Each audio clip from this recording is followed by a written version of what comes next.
गूंज की शुरुआत एक ही सवाल से करूंगी। क्या नेता प्रतिपक्ष राहुल गांधी देश के लिए खतरनाक है? यह सवाल आज गूंज की शुरुआत में पूछने की जरूरत क्यों पड़ी, यह भी बता देती हूं। भारत के संसदीय कार्य मंत्री Kiren Rijiju news agency ANI को एक इंटरव्यू देते हैं, उसमें यह सवाल पूछते हैं। राहुल गांधी पर हमला बोलते हुए कहते हैं कि राहुल गांधी आज के दिन में भारत की सुरक्षा के लिए सबसे खतरनाक इंसान बन गए हैं। अपने इस बयान के पीछे किरेन रिजिजू पूरा तर्क भी देते हैं। तर्क सुनिए, पहले किरेन रिजिजू कहते क्या हैं, बयान सुन लीजिए, क्योंकि मैं नहीं चाहती हूं कि आप ये कहें कि बयानों को तोड़ा मरोड़ा गया है। पूरे बयान को सुनिए आप। भारत को कमजोर करने के लिए आज के दिन में भारत का सुरक्षा के लिए सबसे ज्यादा खतरनाक इंसान बन गया है।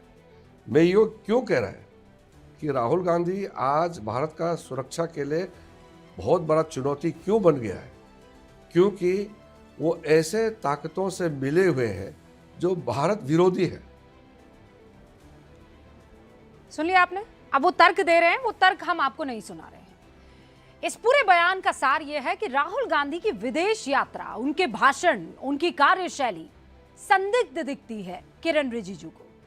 किरेन रिजिजू राहुल गांधी की हरकतों को बचकाना भी कहते हैं। जो बात किरेन कह रहे हैं, कुछ ऐसी ही बात कांग्रेस सरकार में केंद्रीय मंत्री रहे मणिशंकर अय्यर और इंडिया गठबंधन में कांग्रेस के सहयोगी हेमंत सोरेन कह चुके हैं। मंगलवार को हमसे जब बात की थी गूंज में पूर्व केंद्रीय मंत्री मणिशंकर अय्यर ने, तो यही तो कहा था। मंगलवार यानी कल की, मैं बीते कल की बात बता रही हूं। हमने जब उनसे बात की तो वो ये कह रहे थे कि 4000 किलोमीटर की यात्रा के बाद मुझे लगा था राहुल आदमी बन जाएंगे। ये कोट अनकोट कह रही हूं। 4000 किलोमीटर की यात्रा के बाद मुझे लगा था राहुल आदमी बन जाएंगे, पर ऐसा हुआ नहीं। वो बयान फिर सुन लीजिए ताकि फिर ये आरोप ना लगे कि तोड़ मरोड़ के ये बयान बताया गया। सुनिए क्या कह रहे थे मणिशंकर अय्यर। शायद मैं उनको देखा, लेकिन ये मैं नहीं कह सकता कि मैंने बात की।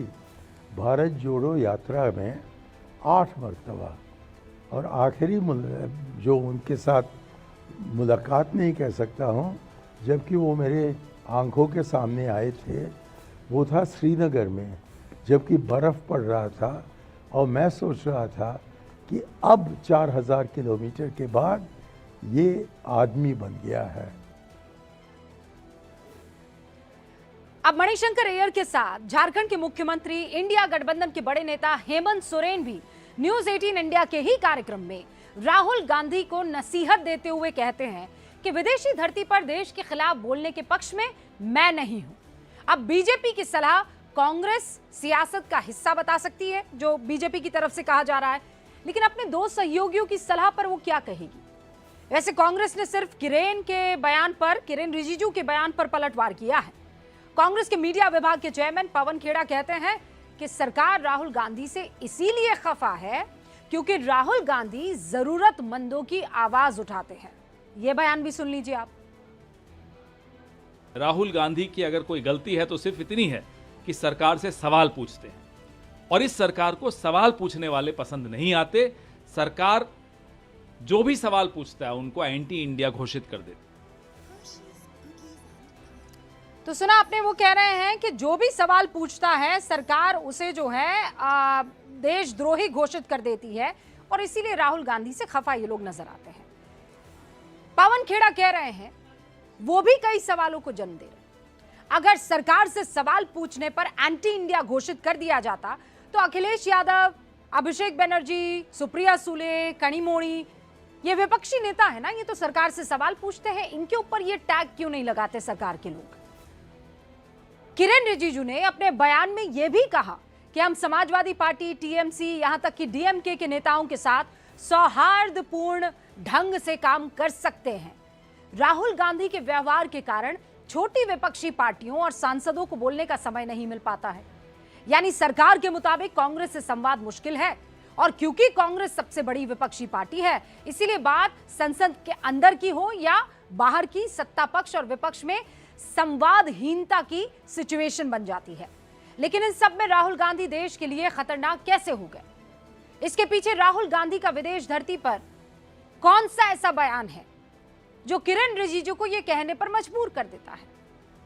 अच्छा, कुछ संदिग्ध मुलाकातों की लिस्ट भी गिनवाई जाती है जब इस तरीके के बयान आते हैं। सितंबर 2024 को राहुल गांधी अमेरिका में इल्हान उमर के साथ एक तस्वीर में दिखते हैं। इल्हान उमर की पहचान क्या है? कश्मीर पर भारत विरोधी स्टैंड लेने वाली अमेरिकी नेता की उसकी पहचान है। पाकिस्तान की मदद से इल्हान उमर पीओके की यात्रा कर चुकी है, यह इल्जाम उन पर लगता रहा है। मई 2022 में राहुल गांधी ने ब्रिटेन के विवादास्पद सांसद जेरेमी कॉर्बिन से मुलाकात की थी, जिसकी तस्वीर सामने आई सबके। जेरेमी कश्मीर को भारत से अलग करने की हिमायत करते रहे हैं। वो पाकिस्तान के साथ कई मर्तबा दिखाई दिए हैं खड़े। फिर जून 2023 न्यूयॉर्क में राहुल गांधी सुनीता विश्वनाथ के साथ दिखते हैं। सुनीता विश्वनाथ जॉर्ज सोरोस से फंडित संगठनों से जुड़ी रही है, यह आरोप उन पर लगता है।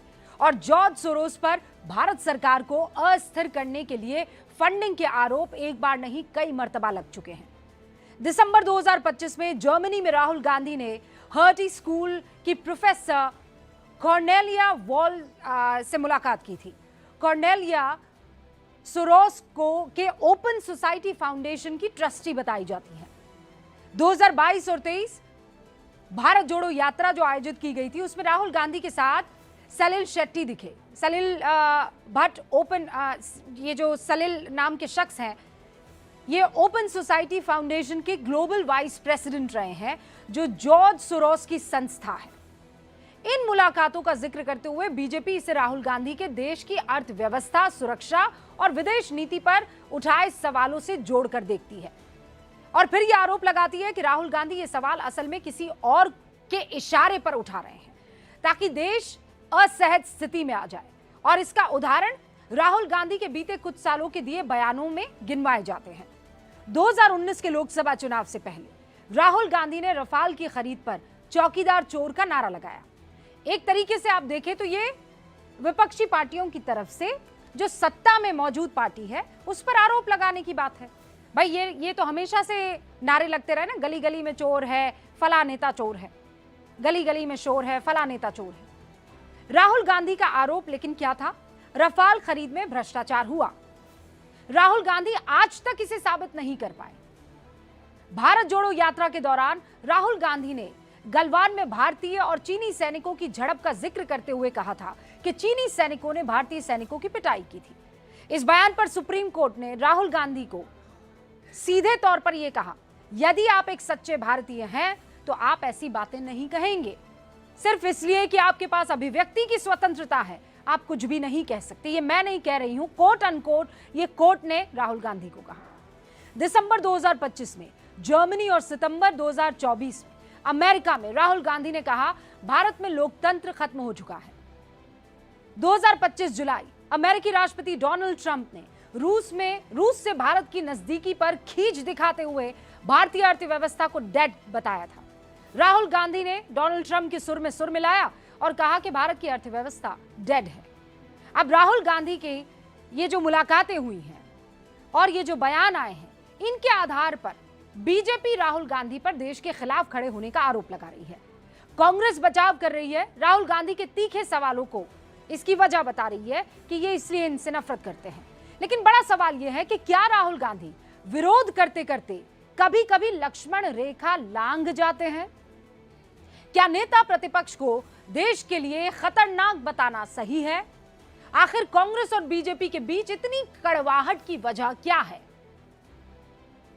इस सवाल और इस सवाल के साथ साथ राहुल गांधी के अलावा विपक्षी नेताओं पर बीजेपी इतना हमलावर क्यों नहीं होती है?